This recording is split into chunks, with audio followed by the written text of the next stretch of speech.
Hi, everyone. Welcome to 7th House Astrology Podcast. I'm Heather, and I'm here to talk about the messy, beautiful, and sometimes exhausting world of relationships. Well, hello, everyone. Welcome back.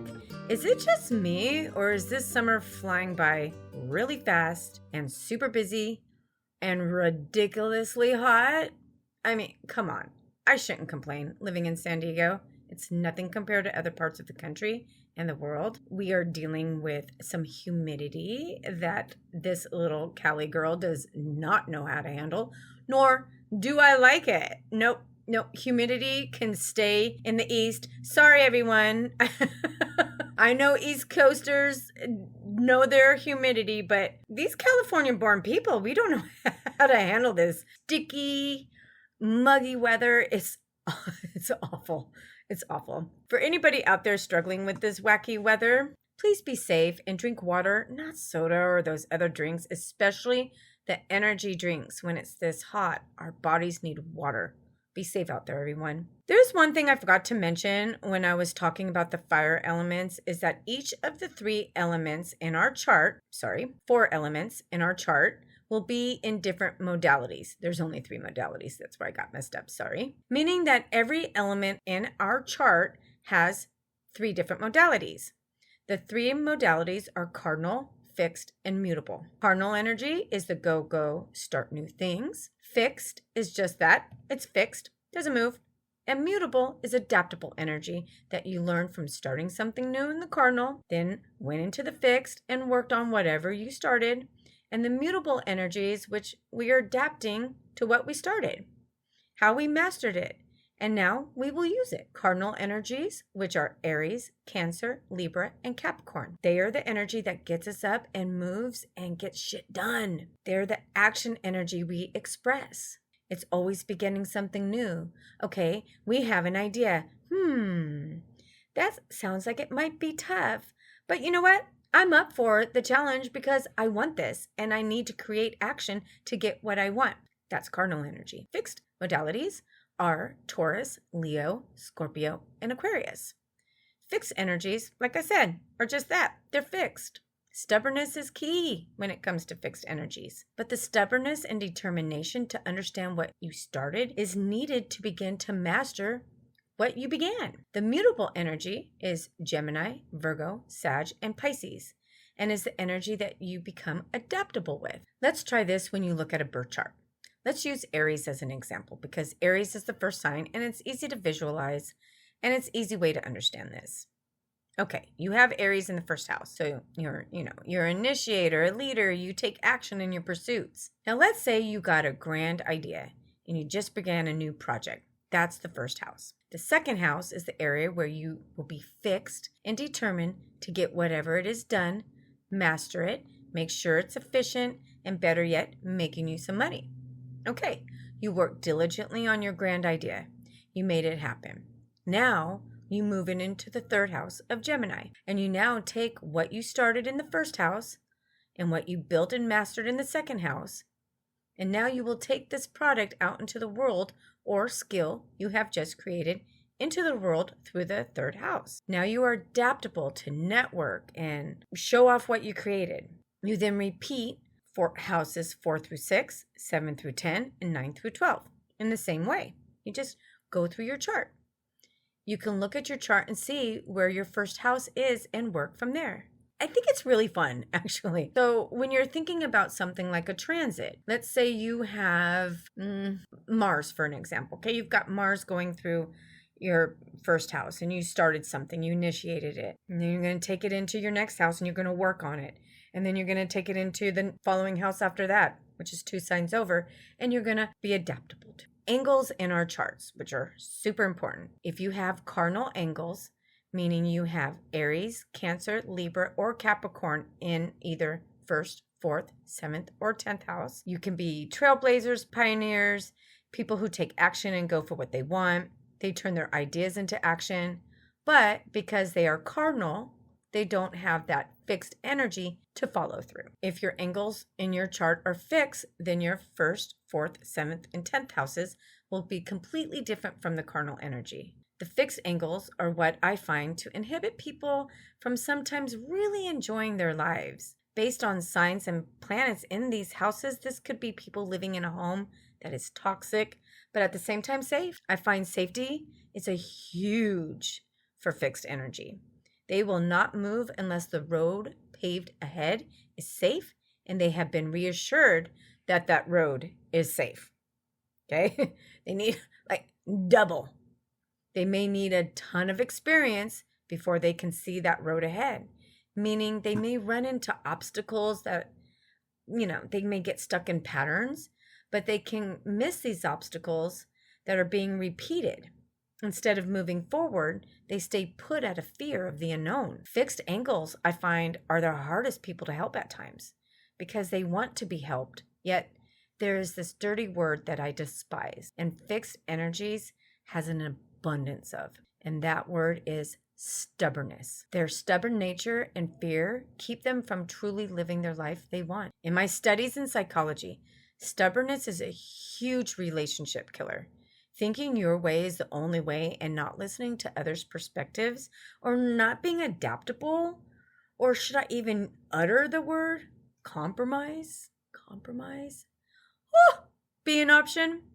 No. Okay. In relationships, when one person does not evolve in the relationship and their unwillingness to compromise or change is not healthy. Okay, that is not healthy relationship dynamics. Fixed doesn't like change. They like it the way it is, whether it's healthy for them or not. I have dealt with a ton of stubbornness in my life, and I am super carefree. I live in the clouds. I rearrange my furniture all the time. I can't be stuck in one place for too long. Oh my, that would kill me. I am all cardinal. So stubbornness in relationships for me, it will suffocate me. I need change, and I believe that we are all evolving. That's why I'm an evolutionary astrologer, and we need to be open to evolving. We can see it in age. We evolve from all stages of life, and that goes for our relationships as well. No marriage is the same as it was 30 years ago, just as you are not the same as you were 5 years ago. Your relationship changes with your parents when you enter adulthood. Your relationship changes with your children when they get older. Nothing is stagnant. Nothing. We may close our eyes at night and sleep for 8 hours, but guess what? The earth is still rotating 465 meters or 1,526 feet per second, roughly 1,041 miles.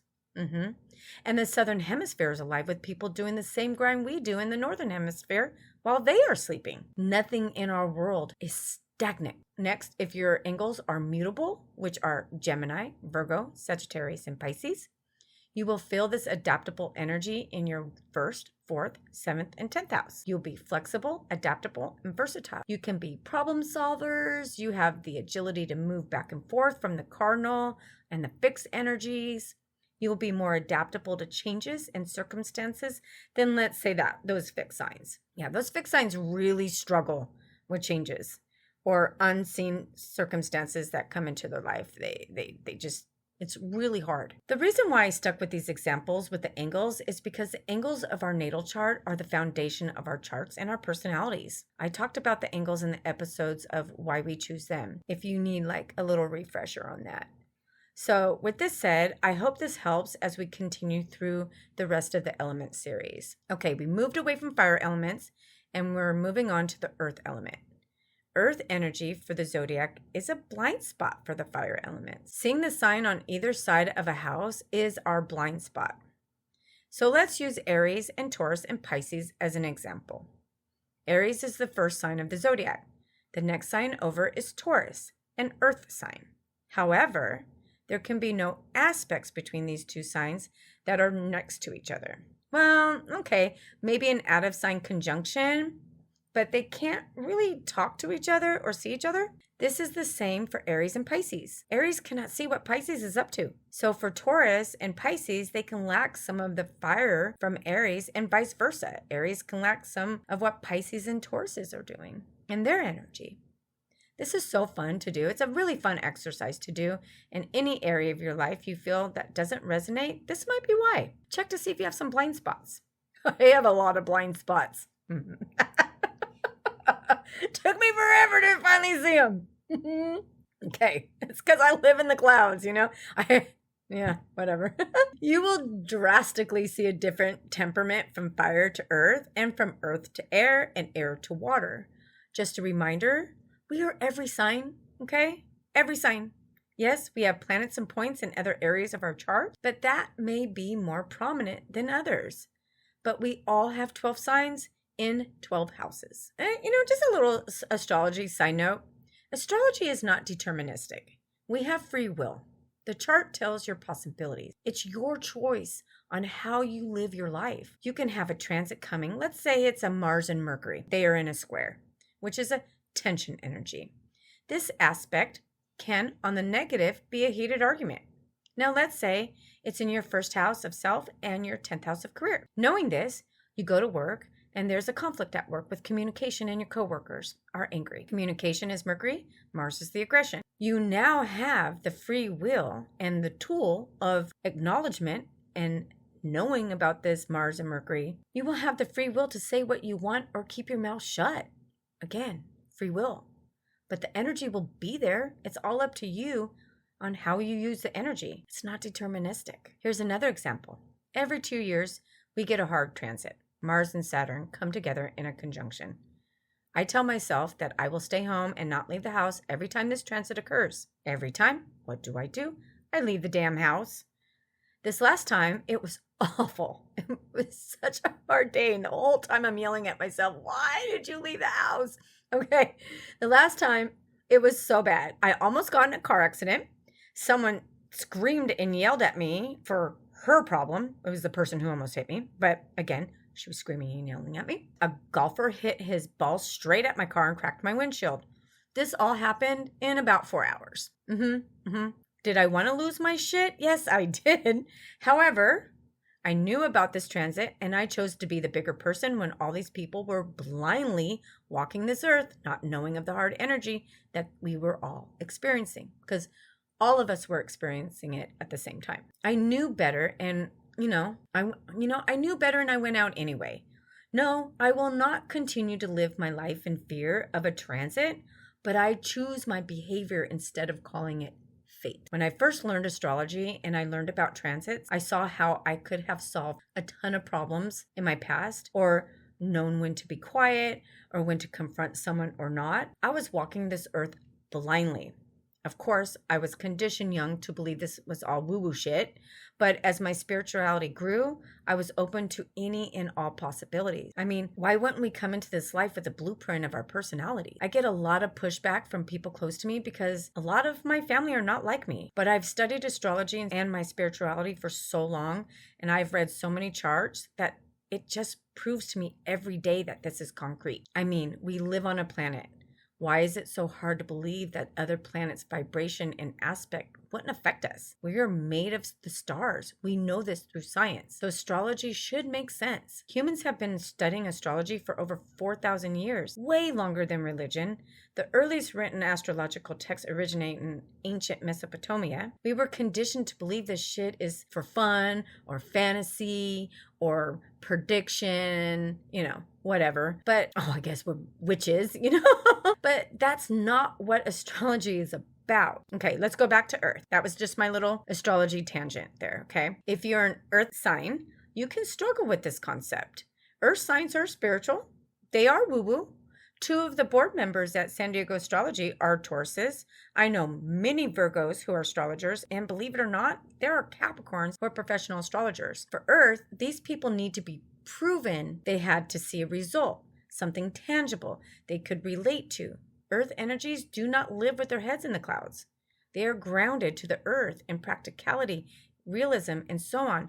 So when an earthy person becomes super spiritual like this, it's because they most likely had something concrete to prove it to them. It was a lot easier for me since I was already up in the clouds anyway.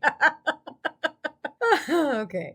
So with that said, let's talk about Earth for a moment. Let's really get into the idea of what Earth actually means to a human. First and foremost, there's this thing called gravity. Yep, we all feel it. We are all glued to this earth. Even if you jump out of a perfectly good airplane, yes, you will fly. Yep, you will. But eventually you will have to come back down to reality and land on the stable earth. Earth is tangible. We can feel it with our hands and our feet. We can smell the forest, the ocean, the pine trees, the salty beach air, the jungle, the literal air we breathe to survive. It's real. We can taste the earth with the food we grow, the fish we receive from the ocean, rivers and lakes, from the game we catch. We can hear the earth through waterfalls, birds chirping, rain and thunder. We can see the earth as it is the only planet that we can actually live on. We can see the leaves on the trees. We can see the flowers blooming. We can see mountains, rolling hills, deserts, plains, lakes, oceans, rivers, the homes and businesses supplying the food and security for humans. We use what we have on earth to clothe ourselves. For natural products, earth is reality, practicality, pragmatism, productivity, reliability. It analyzes, it's disciplined, it's solid, it's present, and factual. See, the physical world and the observable outcomes and the material structures of life are all represented by the earth element in astrology. It controls how we establish security, anchor ourselves, and engage with our senses. Earth elements are how we build stability, security, endurance, how we tap into groundedness. Earth is structure and patience. Remember, in the fire elements, there isn't a ton of patience. Again, blind spots. You'll never forget, you'll never look at a chart again and not think of a blind spot. I promise you. It's fun. And it kind of takes a little bit of pressure off of yourself to realize that, there could be times where we think we're just not good enough at something, or we can't tap into this kind of energy. And when you look at your chart, you're like, oh, I just can't see it from this other angle. Well, how do I tap into that? Okay, well, we'll talk about that. Again, look at your ruler. Ruler. Who's the landlord of the house? Like I said earlier, the earth signs are Taurus, Virgo, and Capricorn. If you listen to the Fire Elements podcast, I mentioned I had a missing element. Well, that element is earth. I have 3 empty houses, all in earth. The only empty element I have. That's it. I am all fire, air, and water. I have a ton of energy. I'm the kind of person who gets out of bed and 20 minutes later I'm off to work with no coffee. Yep, that's me. Every day. It took me until I was 28 before I began to meditate. Thankfully, I learned to ground myself. Oh geez. Where would I be today if I did not find my meditation? My goodness. I mean, who knows? I would have been a little live wire meditation, by the way, everybody. Phenomenal. We should all be doing it. I think we should be teaching it in school. And I think actually some schools are now teaching it, which is amazing. This is a great example of how having an empty house does not mean you are empty in those areas of life. I mentioned before that the people who have the missing element attract people who have the specific element strong in their charts. So here's an example. And again, I use myself a lot because I value my clients' privacy. I wouldn't want any of my clients to be listening to this and be like, she's talking about my chart. That is why I use myself as an example, whether it's embarrassing or not. I really don't have any shame. So I'm okay with that. Again, I go with the flow energy, said me always. I haven't show this perfect example about empty houses. I have an earth mother and father are earthy people. I have an all earth child, meaning he has a stellium of earth. This includes his sun and his rising. And I have an earth moon child. My mother is my rock. Without her, I would be lost. She is my favorite person and my best friend. I am so lucky. I still need her to remind me because I'm super forgetful. She just always has my back. My earth moon child grounded me. He is also like super amazing because I was a single mom, raised him with all of my sisters. He's only had grandmas, aunts, all women. And he has learned everything that I did not teach him about how to be a man. I mean, he does everything for me. Everything. I always tell him all the time, I would have been lost if I had daughters. Like seriously, I would have been so lost. My earth child who has the stellium in earth, he is the one who has taught me patience. And it took a long time to learn patience, but he taught that to me. All their energies, like their suns, moons, risings, in synastry, they're all in my empty houses. They fill all of my empty houses.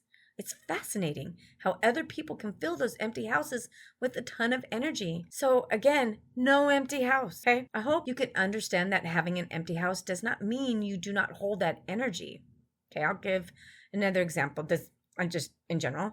Let's say you have Taurus in the 8th house of sex. And when it comes to making love, you can be a Taurus through and through. Love soft music, massages, low romantic lighting. It's all about the senses and the sensuality. But it can be an empty house, but you still hold that energy when you're using it in the 8th house themes, which is sex is one of them. I have Virgo in my 12th house, which is super empty.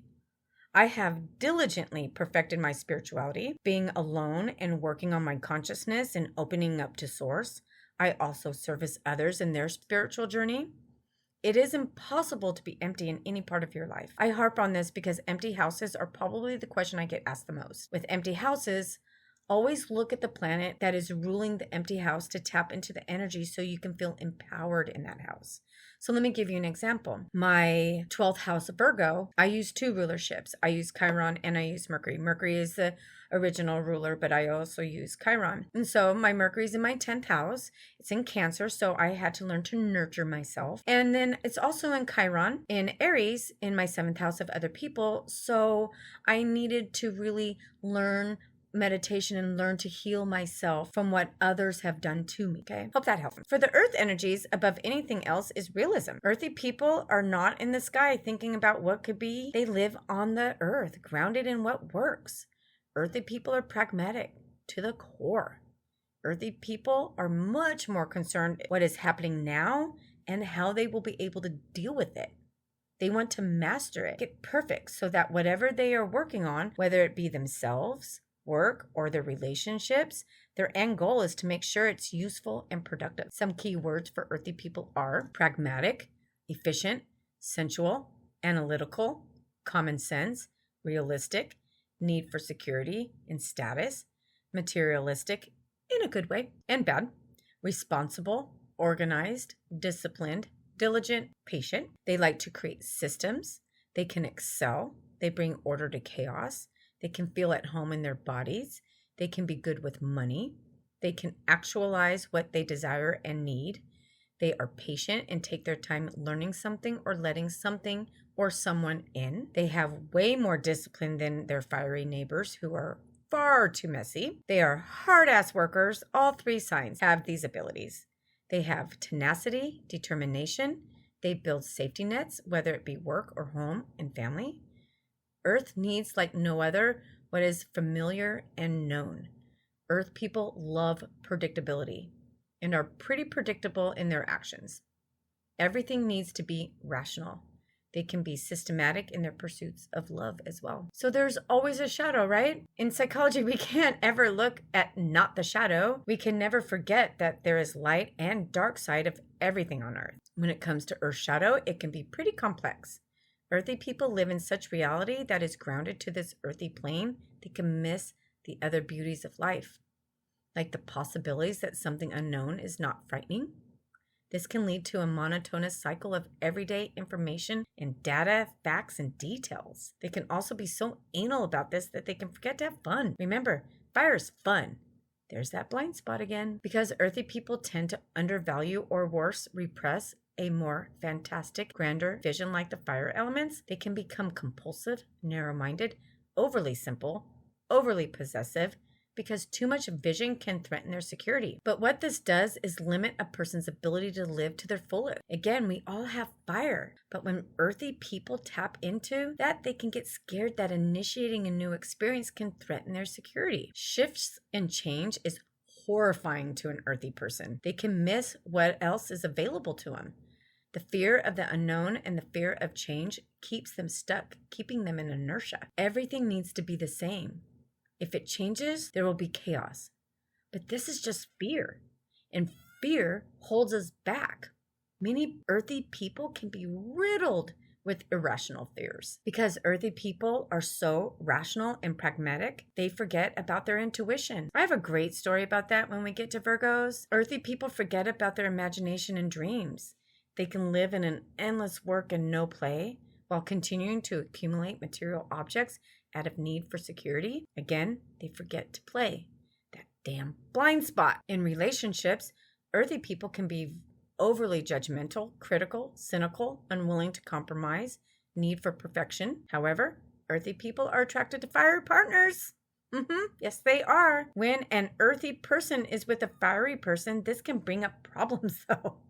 Okay? Because if you listen to the earth elements, you know that fiery people are, they're loud. They're a lot, right? The play and the adventure of the fiery partner will be too unpredictable and unstable for that earthy partner, and it can be a threat to their stability and their security. Fire can bring chaos, and earth wants to bring order to chaos. See, earthy people need evidence and proof that something is real and safe, because earthy people can only value what they can sense. They can miss a ton by being so rational. They can spend a lifetime of servicing others based on what they think the other person wants, based off their need, and this can bring conflict into relationships. Earthy people are wonderful providers. They build security, they are great homemakers and servants to others, and especially if they love you. Okay, I'm so grateful that my earthy people love me. I'm so grateful. Oh my gosh, you have no idea. Having a missing element can be hard, but going back to that, once you're aware of it, and you can tap into the people that you know that are going to help you, let them help you, okay? Let them help you. That's why they came into your life. Do the synastry. It's fascinating. Earthy people can be solid partners. Mostly, they are pretty reliable, stable, loyal, and determined to make the relationship work. Normality is safety. It creates stability and organizes reality. For earthy people, loyalty, responsibility, commitment, duty are way more important than romance and idealism. When it comes to sex, earthy people can struggle since they can lack a little bit of imagination. Again, not all. Some earth signs can be prudes. For earthy people, they cherish the senses. Let them touch you, taste you, feel you, hear you. There is a reason I brought up the senses of earth in itself, because earthy people embody this in their beings. Okay, this was a little long one, and I do way better with shorter episodes because editing is no joke. Okay, so that was Earth in a nutshell. We will apply all this to Taurus, Virgo, and Capricorn in the future episodes. Please like and subscribe so this little podcast can grow. If you're listening to this on YouTube, please leave me a comment on how you can relate to these energies. All right. So I hope that all made a lot of sense to you. Okay. Till next week when I get to talk about one of my favorite signs, the stubborn as bull we call Taurus. Have a great week and stay cool. It's only getting hotter. Bye.